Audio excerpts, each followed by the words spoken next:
Um tema que é muito importante hoje dentro da escola é a qualidade da comunicação, ou seja, a forma como os educadores se comunicam com os alunos, se comunicam entre si, se comunicam com as famílias. Então, é muito importante que a gente estude uma comunicação que seja mais construtiva, principalmente nas situações de conflitos, nas situações de devolutivas de avaliações, nas situações dos elogios, como é que a gente elogia os alunos, né? Essa forma de se comunicar, ela interfere, né, na qualidade das relações. O que seria uma comunicação mais construtiva? Uma comunicação mais construtiva, ela parte de dois princípios. Primeiro, de nós usarmos uma linguagem descritiva. O que seria essa linguagem descritiva? Quando acontece alguma situação em que o aluno precisa refletir sobre aquela situação, sobre aquilo que aconteceu, aquele conflito, aquela forma como ele às vezes foi desrespeitoso ou foi injusto em uma situação, o professor ele descreve o que aconteceu, mas ele não usa uma linguagem que a gente chama de valorativa, ou seja, ele não atribui um valor àquilo. Ele não vai dizer, olha como você é agressivo. Ele vai descrever qual foi aquela atitude agressiva que o aluno teve e aí, em função disso, o próprio aluno vai se autoavaliar e vai chegar à conclusão que aquela atitude dele foi uma atitude agressiva, né? Qual que é a diferença, então, de uma linguagem valorativa para uma linguagem descritiva? A diferença fundamental é que nós estamos partindo da ideia da formação de um aluno mais autônomo.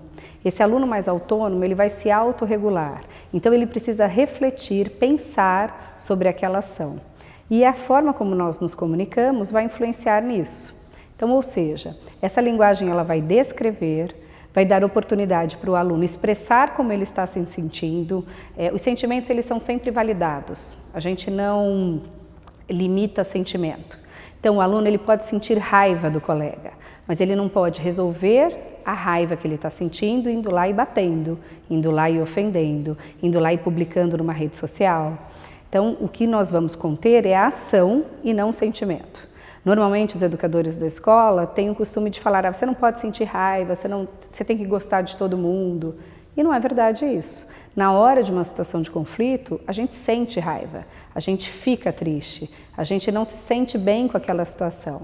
Então, uma linguagem que descreve o que aconteceu e que acolhe aquele sentimento da criança, acolhe o sentimento do adolescente, é uma linguagem que vai favorecer com que ele reflita sobre aquilo que ele fez, mas ao mesmo tempo vai ser uma linguagem que vai acolher aquele aluno que naquela situação de conflito muitas vezes está fragilizado. Um outro ponto importante da comunicação construtiva é a questão da escuta. Então a gente trabalha com uma técnica de escuta ativa em que o professor, né, o educador, o gestor, enfim, ele vai ter uma atenção especial, né, escutando de fato com interesse, com atenção aquilo que o aluno traz para ele. Mesmo que muitas vezes para nós aquilo possa parecer algo banal, algo simples, algo da idade, mas que para aquela criança, para aquele adolescente, de fato tem uma importância. Vou dar um exemplo. Em determinada escola, uma aluna adolescente, ela trouxe a seguinte questão para a orientadora. Ela estava muito chateada porque o ex-namorado havia no final de semana ficado com outras meninas, né? Então ele havia ido a uma festa e tinha ficado com outras meninas. E ela chega na segunda-feira muito chateada, procura a orientadora chorando, dizendo que estava arrasada com aquela situação. A orientadora, que não conhece uma linguagem, né, uma comunicação mais construtiva, mas muito bem intencionada, na hora de dar uma devolutiva para a aluna, ela fala, não liga, isso é bobagem, isso não tem problema, imagina, você é muito melhor do que ele. Mas nesse momento, para aquela aluna, ela liga sim, por isso que ela estava chorando.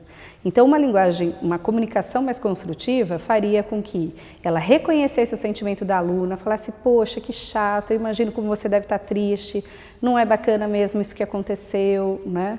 E depois descrevesse as situações, né, em que a aluna trouxe, para fazer com que a aluna reflita e pense de uma outra forma, né, numa outra condição sobre aquilo que aconteceu. Mas num primeiro momento ela teria que ter acolhido aquele sentimento e muitas vezes, bem intencionado, a gente recusa aquele sentimento.